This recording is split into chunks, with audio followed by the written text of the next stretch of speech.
Bin ലാദനുമായി നിസ്കരിച്ച പള്ളി, ചാത്തമംഗലം ജുമാ മസ്ജിദ്, അതൊക്കെ മാറ്റിവെക്ക്. നിങ്ങൾ അതൊക്കെ മാറ്റിവെക്ക്.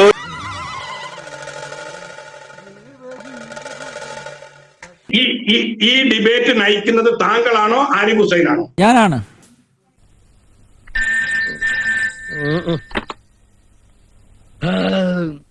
ഹലോ കൊടുക്കാൻ പറയും, എന്നിട്ട് എന്നെ തുറങ്കിലടക്കാൻ പറയും. നിങ്ങൾക്ക് ധൈര്യം ഉണ്ടോ? അവരെന്താ കേസ് കൊടുക്കാത്തത്? അപകീർത്തിപ്പെടുത്തി എന്ന് പറഞ്ഞിട്ട്. കാരണം അവർക്കറിയാം അവർ ബിൻ ലാദന് വേണ്ടി മൈതസ്കരിച്ചതാണ് എന്നുള്ളത്.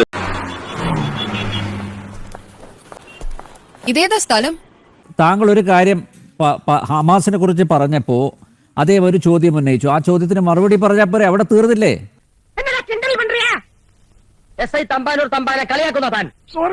അതിന് ബിൻ ലാദനും ചാത്തമംഗലം ഒക്കെയാണ് എന്തിനാ വന്നിട്ടുണ്ടോ?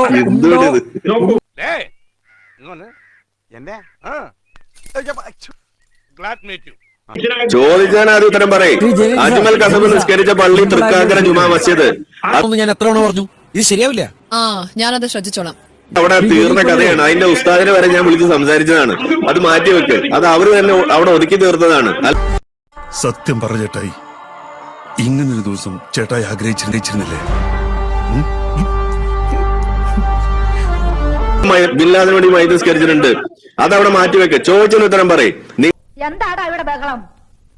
അത് ഇവിടെ പ്ലേറ്റ് മാറ്റിയത് കൊണ്ട് അതിൽ നിന്ന് രക്ഷപ്പെടാൻ കഴിയില്ല. നിങ്ങൾ അങ്ങനെ ചുളുവിൽ രക്ഷപ്പെടണ്ട. താൻ എന്തൊരു മണ്ടനാണോ? അവനിവിടെ വിലക്കപ്പെട്ട കനിയാണെങ്കിൽ അവിടെ വിധിക്കപ്പെട്ട കനിയാ. 5th ഫെബ്രുവരിയിൽ, അതായത് കശ്മീർ ഇൻഡിപെൻഡൻസ് ഡേ അല്ലെങ്കിൽ ലിബറേഷൻ ഡേ എന്ന് അവർ സെലിബ്രേറ്റ് ചെയ്ത സമയത്ത് ഹമാസിന്റെ ലീഡേഴ്സ് അവിടെ വന്നിരുന്നു.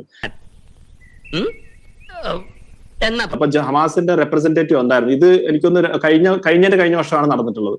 അപ്പൊ അത് ഒരു ഫാക്ട് ആണ്. അപ്പൊ അത് ഈ രീതിയിൽ ഞാൻ ചിന്തിച്ചിരുന്നില്ല സാറേ. സമയമുണ്ടല്ലോ, പോയിരുന്നു ചിന്തിച്ചോളൂ. അതുകൂടാതെ ഇപ്പൊ കഴിഞ്ഞ ദിവസമാണ് NIA റിപ്പോർട്ടിൽ പറയുന്നത് പഹൽഗാമിന്റെ ഗൂഢാലോചനയിൽ ഹമാസിന്റെ സാന്നിധ്യം അവർ റിപ്പോർട്ട് ചെയ്തിട്ടുണ്ട്. ഒരു എരപ്പാളിയാക്കണോ കൃഷ്ണൻകുട്ടിക്ക്? അപ്പൊ ഇത് ഏത് NIA എന്ന് വെച്ചപ്പോ ബിരിയാണി, കരിമീൻ, നെയ്മീൻ, പൂമീൻ, നെയ്മീൻ, ചാളക്കറി, ഏലക്കറി, ബീഫ്, പൊറോട്ട, ചപ്പാത്തി, മസാല വെച്ച് നേരത്തെ വട, പത്തിരി, ഉണ്ടമ്പൻ, സവാളയുടെ സുഖയിൽ മേൽപ്രജ കടികൾ